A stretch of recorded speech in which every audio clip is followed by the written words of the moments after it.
Hi అండి, welcome back to our channel అమ్మ చేతి కమ్మని వంట. ఇవాళ రెసిపీ వచ్చేసి ఎగ్ పికిల్. ఈ పచ్చడి టేస్ట్ అయితే చాలా బాగుందండి. అచ్చంగా చికెన్ పచ్చళ్ళనే ఉందన్నమాట. ఈ విధంగా మనం ఎగ్ పికిల్ని ప్రిపేర్ చేసుకున్నట్లయితే ఒక 10 డేస్ వరకు పాడవకుండా నిలవ ఉంటుంది. ఎగ్స్తో మనం చాలా రకాలుగా ప్రిపేర్ చేస్తూ ఉంటాం కదండి. ఓసారి మీరు కూడా ఈ పద్ధతిలో పచ్చడిని ట్రై చేయండి. టేస్ట్ అయితే చాలా బాగుంది. నేను ఏ విధంగా ప్రిపేర్ చేశానో ఈ వీడియోలో చూసేద్దాం రండి. ముందుగా ఎగ్స్ని పగలగొట్టి ఒక గిన్నెలోకి సెపరేట్ చేయండి. నేనైతే 5 గుడ్లను తీసుకున్నాను అనమాట. పగలగొట్టిన ఎగ్స్లోకి 1/2 టేబుల్ స్పూన్ పసుపు, 1/2 టేబుల్ స్పూన్ సాల్ట్, ఒక ఫుల్ టేబుల్ స్పూన్ ఆయిల్ని వేసి బాగా బీట్ చేయండి. ఈ మిశ్రమాన్ని బాగా బీట్ చేయడం వల్ల ఉడికించేటప్పుడు మనకి ఫ్లఫీగా వస్తుందండి.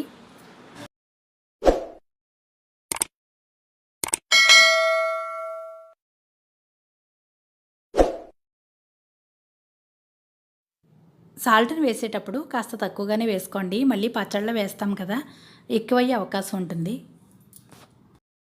బీట్ చేసిన తర్వాత ఈ మిశ్రమాన్ని ఒక గిన్నెలోకి వేసి కుక్కర్లో ఉడికించుకోవచ్చు. లేదంటే ఒక గిన్నెలో వాటర్ వేసి మనం జున్నుని ప్రిపేర్ చేస్తాం చూడండి, ఆ విధంగా కూడా ఉడికించుకోవచ్చు.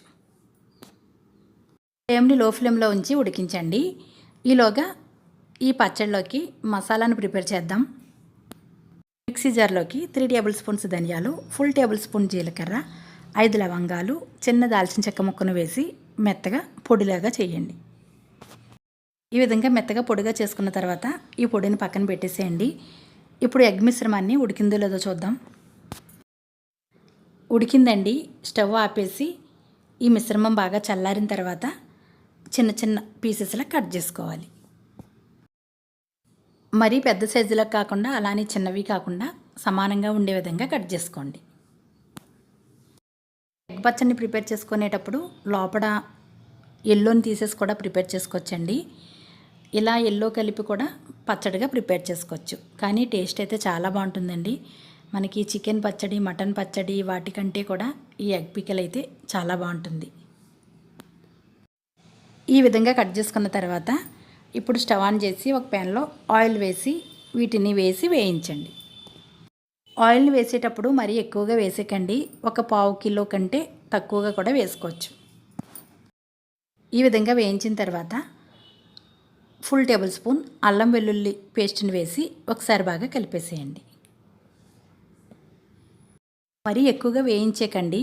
ఆల్రెడీ మనం ముందే ఉడికించాం కాబట్టి ఒక 10 మినిట్స్ వేయిస్తే సరిపోతుంది.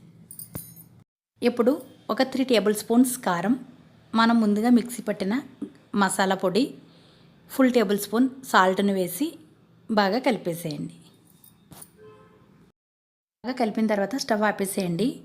అది వేడి తగ్గిన తర్వాత 2 కాయలు నిమ్మరసాన్ని వేసి కలపండి. కారం కావాలి అంటే ఇంకొంచెం వేసుకోండి మీకు అవసరమైతే. మసాలా పొడి వేసాం కాబట్టి కొంచెం ఘాటుగానే ఉంటుందండి. నాకైతే సరిపోయింది కారం.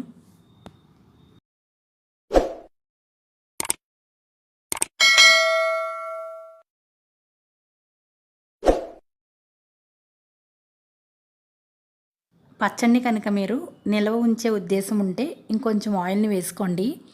మాకైతే 3 డేస్లోనే అయిపోయిందండి ఈ పచ్చడి. అంతేనండి, ఎగ్ పచ్చడి అయితే రెడీ అయిపోయింది. స్పైసీగా, పుల్లగా, టేస్ట్ అయితే చాలా బాగుంది. మనం ఎగ్స్తో చాలా రకాలుగా ప్రిపేర్ చేస్తుంటాం కదండి. ఓసారి ఈ పద్ధతిలో కూడా ట్రై చేయండి. మనం వెజ్ పచ్చళ్ళని ఎలా ప్రిపేర్ చేసుకుంటామో, ఆవకాయ, మాగాయ, టమోటా ఇటువంటి పచ్చళ్ళని ఎలా అయితే ప్రిపేర్ చేసుకుంటామో అదేవిధంగా నాన్ వెజ్ పచ్చళ్ళని కూడా ప్రిపేర్ చేసుకుని స్టోర్ చేసుకున్నాం అనుకోండి, మనకి ఎప్పుడు కావాలంటే అప్పుడు చక్కగా తినేయచ్చు అనమాట. పచ్చళ్ళలోని మసాలా పొడిని వేసేటప్పుడు నేను ఫుల్ టేబుల్ స్పూన్ మాత్రమే వేసానండి. మిక్సీలో వేసేటప్పుడు అయితే 3 టేబుల్ స్పూన్స్ ధనియాలు వేసాం కదా, అవి క్వాంటిటీ మిక్సీ గిన్నెలో నలగవని చెప్పేసి అలా వేసానమాట. పొడి మాత్రం ఎక్కువ వేయకండి, ఘాటు ఎక్కువ వచ్చేస్తుంది. ఈ వీడియో కనుక మీకు నచ్చినట్లయితే లైక్ చేసి మీ ఫ్రెండ్స్కి షేర్ చేయండి. Thanks for watching.